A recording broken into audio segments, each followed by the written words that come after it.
हमारे साथ बात करने के लिए मनीष त्रिपाठी जी हैं। मनीष त्रिपाठी जी ने भगवान राम के कपड़े डिजाइन किए थे। इन्हीं से हम बात करते हैं और जानते हैं कि लोगों ने उन कपड़ों को काफी पसंद किया। साक्षात लग रहे थे कि भगवान राम विराजमान हैं, सबको आशीर्वाद दे रहे हैं। Thank you. और रिपब्लिक भारत से बात करने के लिए बहुत बहुत शुक्रिया आपका। धन्यवाद। Thank you so much. और ये परम सौभाग्य मिला इस भगवान की पोशाक को तैयार करने का, डिज़ाइन करने का। और आप सबको पसंद आ रहा है, लोगों को अच्छा लग रहा है। ये एक तरीके से ईश्वर का साक्षात आशीर्वाद है, मैं बोलूँगा, क्योंकि इसी उम्मीद से हमने ये काम शुरू किया था। क्योंकि ये विषय डिज़ाइनिंग को लेकर, पोशाक को लेकर सिर्फ नहीं था। ये विषय उन करोड़ लोगों की जो आस्था थी, जो उनकी एक उनका विश्वास था अपने प्रभु श्री राम के इंतज़ार में, जो वो 500 साल से भी ज़्यादा से वो इंतज़ार कर रहे थे कि भगवान आएंगे, कैसे लगेंगे, कैसे दिखेंगे। वो जो एक जो उनकी जो इमेजिनेशन, जो उनकी परिकल्पना भगवान को लेकर थी, उस पे खरे उतरना अपने आप में एक बहुत बड़ा एक जिम्मेदारी का काम था। और ये एक मनुष्य के लिए पॉसिबल नहीं है। इसके लिए मुझे ऑब्वियसली ईश्वर का साथ चाहिए था, भगवान का साथ चाहिए था, जो उन्होंने दिया। और मैं कौन होता हूँ डिज़ाइन करने वाला। ये मात्र एक निमित्त था और एक जरिया था जिसको प्रभु ने अपनी सेवा में लिया और अपने श्री चरणों में स्थान दिया। बिल्कुल, आपने कपड़े डिजाइन किए, लेकिन जो कपड़े हैं, क्या आज के जमाने में जो मशीनों से तैयार किए जाते, क्या ये पूरी तरीके से हैंडमेड थे? और कितने दिनों में ये तैयार किए गए कपड़े? ये देखिए, ये पूरी तरीके से ये हैंडमेड थे।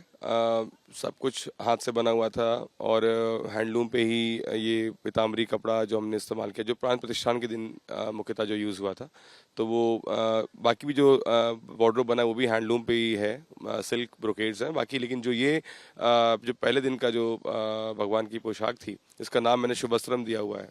ये पोशाक पीताम्बरी फैब्रिक है, बहुत स्पेशल फैब्रिक है काशी का, जिसमें सिल्क के साथ साथ जरी, मतलब गोल्ड और सिल्वर के तार होते हैं। जो इसमें हमने जो कढ़ाई करी है, जो मोटिव्स यूज़ किए हैं, वो भी वैष्णव पद्धति के हैं, जिसमें शंख, चक्र, गदा और ये मयूर, ये सब उसमें था। और उनको बनाने के लिए भी हमने गोल्ड और सिल्वर का तार का इस्तेमाल किया। सारा काम उस सुई से कराया गया और सब कुछ वहीं भगवान के श्री चरणों में बैठ के किया गया। कोई भी सामान कहीं बाहर से बनकर नहीं आया। हमने वहीं पे भगवान के सामने बैठकर, जहाँ पे प्रतिमा बन रही थी, वहीं पे हम बैठकर हमने अपनी टीम के साथ मिलकर वहाँ पे काम किया। और लगभग 1 महीने के ऊपर का समय हमें मिला। लेकिन क्योंकि ये एक प्रतिमा थी, एक जहाँ पे उनके पैटर्न्स को सेट करना एक बहुत बड़ा चैलेंज था। लेकिन फिर भी उनके आशीर्वाद से, प्रभु श्री राम के आशीर्वाद से वो हुआ। और चैलेंज ये भी था कि जब हम किसी व्यक्ति विशेष के लिए कपड़े बनाते हैं, तो हमें पता होता है, फीडबैक मिल जाता है इमीडिएटली कि ये फिटिंग आ रहा है, नहीं आ रहा है, कलर अच्छा है कि नहीं है।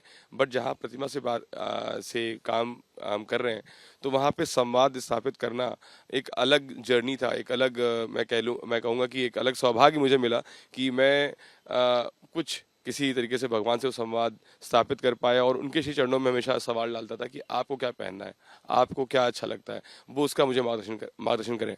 और अगर आप आज आप कह रहे हैं कि सबको अच्छा लग रहा है, अब जो मैं देख रहा हूँ लोगों के जो मेरे पास मैसेज या कॉल आ रहे हैं, तो वो ये कह रहे हैं कि बहुत अच्छा लग रहा था, तो मैं समझता हूँ कि वो ईश्वर का आशीर्वाद ही है। तो उनकी सहमति भी मुझे किसी और रूप में मिली। और एक जो उनका आशीर्वाद है, वो सबकी पसंद को देखकर मुझे लग रहा है कि हाँ, वो आशीर्वाद ही मुझे मिल रहा है। आपने जैसा बताया कि 1 महीने का समय आपके पास था। 1 महीने में कितने कितने घंटे काम करते थे आप? क्योंकि हाथ से बनाना और मशीन से बनाना काफी फर्क होता है। बिल्कुल। तो हमारी टीम 12 से 15 आदमी लोगों की टीम, हम लोग दिल्ली से अयोध्या में ही थे। और हम लोग टाइम का कोई नहीं था, ना ही वर्कर, जो किसी ने भी समय की सुई को नहीं देखा। और हम लोग हमेशा रात के 12 बज रहे हैं, 2 बज रहे हैं, 4 बज रहे हैं, सुबह तक के कोई फ़र्क नहीं पड़ता था। और ये भी बता दूं आपको कि इन जो ये जो एक्सटेंसिव जो ये दिन थे जिनमें हम काम कर रहे थे, हम सब लोगों ने, किसी ने भी अपनी पादुकाएं धारण नहीं की थी, किसी ने भी चप्पल जूते नहीं पहने थे। हम सब लोग नंगे पाँव रहकर वहाँ पे भगवान की सेवा करी। और ये कोई टास्क या प्रोजेक्ट नहीं था, ये एक मैं कह लूँगा कि एक सौभाग्य प्राप्त हुआ भगवान की पूजा अर्चना करने का और तपस्या करने का। और बस अपने आप को धन्य मानता हूँ, जीवन धन्य हो गया कि हाँ, ऐसा काम करने को मुझे मौका मिला। बिल्कुल, आपने निफ्ट से पढ़ाई की है, दिल्ली के निफ्ट से। लेकिन आजकल जो बुनकरों की स्थिति है, हालांकि जो सरकार आई है अब, वो बुनकरों पे ज्यादा ध्यान दे रही है, लेकिन जो स्थिति है वो काफी दयनीय है। क्योंकि सरकार काम जरूर कर रही है, लेकिन जो योजनाएं हैं, जिस तरीके से जो मशीनें आ रही हैं, मशीनों की वजह से जो बुनकरों की कमाई है वो काफी कम होती जा रही है। उसको लेकर के आप काम करते हुए दिख रहे हैं। जी, मैं कई सालों से इस दिशा में काम कर रहा हूँ और पूर्व में मुझे जिम्मेदारी दी गई थी इंडिया हैंडलूम ब्रांड के अंदर, मैं जहाँ पे एक एडवाइज़र के तौर पे मैंने काम भी किया।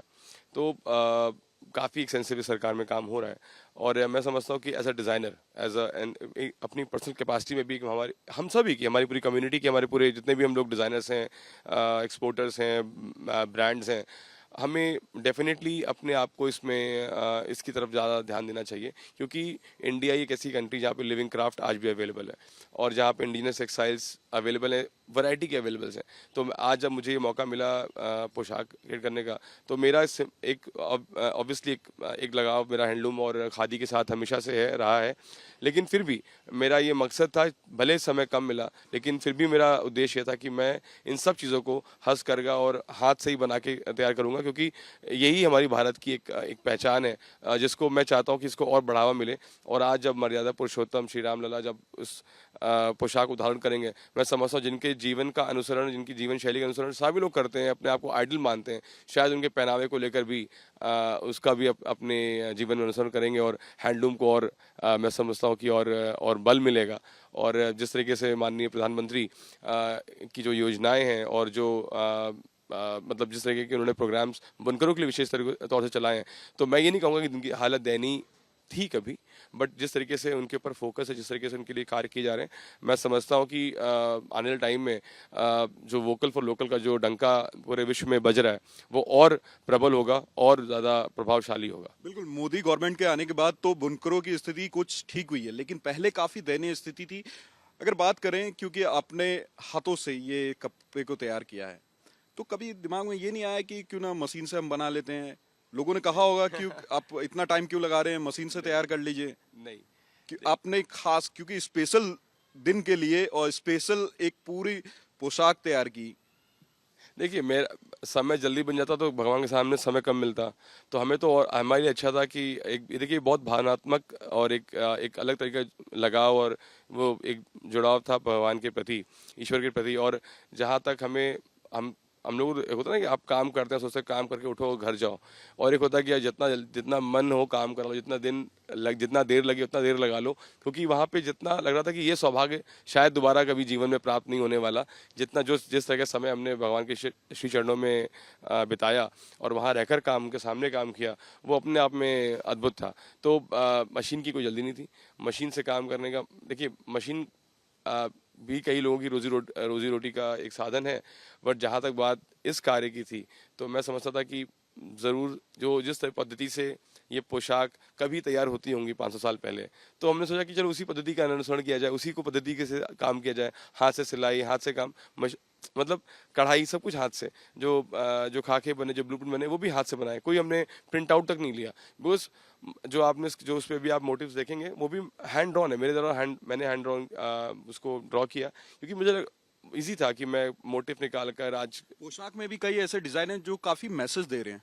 हाँ, मतलब वो वैष्णव पद्धति के मोटिव्स हैं, शंख है, चक्र है, मयूर है, जिनका मैंने इस्तेमाल उस पोशाक में कढ़ाई के लिए किया है। इनफैक्ट ये जो फैब्रिक है, जो पीताम्बरी फैब्रिक जिसको मैंने इस्तेमाल किया है, उसमें भी जो पूरा पैटर्न है वो पद्म का ही है, लोटस फ्लावर का है, क्योंकि वो उनके साथ विष्णु जी के साथ एक रिलेवेंस उनका है। प्लस हमने उनकी पोशाक में हमने शॉल भी दिया, क्योंकि ठंडी का समय है। तो मतलब अब ये चीज़ें सामने आएंगी, मैं समझता हूँ कि उनको लोग और इस्तेमाल करेंगे, इसीलिए क्या आप नेवर नो कि शायद ये एक और नया ट्रेंड निकल कर। सौभाग्य आपको कैसे मिला वस्त्र बनाने के? सर, कुछ पूर्वजों के कुछ अच्छे कर्म और बड़ों का आशीर्वाद। और इस लाइन में तो बहुत लोग होंगे, लगे होंगे कि हम बनाएं हम बनाएं। देखिए, मैं समझता हूँ कि मैं भी कतार में एक सामान्य श्रद्धालु की तरह अपने विचार और अपनी श्रद्धा को अर्पण करने के लिए मैं इंतज़ार कर रहा था। और जैसे सभी लोग तैयारी कर रहे थे भगवान श्री राम को कुछ ना कुछ भेंट करने के लिए, कुछ ना कुछ करने के लिए, वैसे मैं भी अपनी तरफ से तैयारी कर रहा था। ये नहीं पता था कि मुझे ये मौका मिल जाएगा। हाँ, मैं लगा था, ज़रूर उनसे प्रार्थना कर रहा था कि मुझे आप ये मौका दें। जैसे हम सब लोग ये जैसे आप हम लोग सोचते हैं, घर बैठ के भी बात करते हैं, तो मैं भी अपनी पत्नी से बात करता था कि यार मुझे ना भगवान को ना ऐसे कपड़े पहनने चाहिए। हमें नहीं पता कि हमें मिलेगा नहीं मिलेगा, क्योंकि अलग अलग तरीके की न्यूज़ और संदेश मिलते रहते थे, तो लगता था कि ठीक है करें नहीं करें बट ऐसा होना चाहिए। तो सच्चे मन से कई सालों से ही मैं सोच रहा था, जब से सुना कि प्राण प्रतिष्ठा होने वाली है, प्रभु श्री राम अपने अस्थाई घर में आने वाले हैं, तो लगा काश ये सौभाग्य मुझे प्राप्त हो जाता। तो वो किया, और एक सात्विक जीवन शैली का मैं हमेशा से निर्वहन करता आ रहा हूँ। और मतलब मुझे लगता है कि शायद कहीं ना कहीं ईश्वर ने उस लायक समझा कि मुझे बस लगता है कि बस मैं शब्द ही नहीं है कि मैं कैसे बयान करूं, क्योंकि मेरे लिए उन 30-35-40 दिनों में जो मेरा एक भगवान के साथ, ईश्वर के साथ जो मेरा, क्योंकि क्या होता है कि जब हम बात कैसे करें भगवान से, कैसे पूछें, एक ऑब्वियसली एक बहुत अच्छा ब्रीफ ट्रस्ट मुझे मिला। राम जन्मभूमि ट्रस्ट ने हमें एक ब्रीफ भी दिया, लेकिन जो सबसे इम्पोर्टेंट बात ये थी कि भगवान से स्थापित कैसे किया जाए, कैसे उनसे बात कैसे की जाए, क्योंकि एक व्यक्ति विशेष बता देगा आपको कि आप ये चाहिए।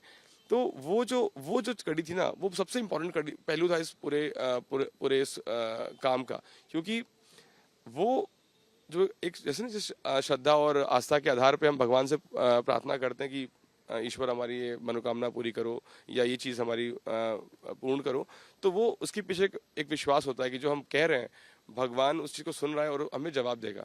तो उसी आस्था को अपना आधार मानते हुए मैंने भगवान से संवाद स्थापित किया, और हर रोज़ काम खत्म करने के बाद मैं भगवान के चरणों में अपना सवाल छोड़ के जाता था कि आप बताओ, मेरा मार्गदर्शन, आप मेरा करो मार्गदर्शन कि आपको क्या पहनना है, आपको क्या अच्छा लगेगा। कभी स्वप्न के माध्यम से, कभी किसी और जरिए से, कभी कुछ चीज़ खो जाए ना मिले, और अचानक से लगे जो हम सोच के लाए कि ये हम लगाएंगे इसमें, वो गायब हो गया, उस दिन नहीं मिल रहा है। अचानक से दूसरी चीज़ पे नज़र पड़ गई जो हमने सिर्फ ऐसे ही शायद अनजाने में रख लिया होगा, या चलो ठीक है रख लेते हैं, पता लगा वो उस पर सबसे ज़्यादा अच्छा वो शोभा दे रहा है। तो कई बार ऐसी भी चीज़ें हुई कि जो प्लान किया कई बार वो चीज़ शायद नहीं हुई, जो उनको मन था उन्होंने कराया, तो बस यही ऐसे हो गया। बिल्कुल, भगवान श्री राम का आशीर्वाद आपको प्राप्त हुआ। बहुत बहुत शुक्रिया रिपब्लिक भारत से बात करने के लिए। बिल्कुल, आप यहाँ पे मनीष जी को सुन रहे थे। मनीष जी ने बताया कि किस तरीके से इनको ये सौभाग्य प्राप्त हुआ भगवान श्री राम के वस्त्र बनाने का।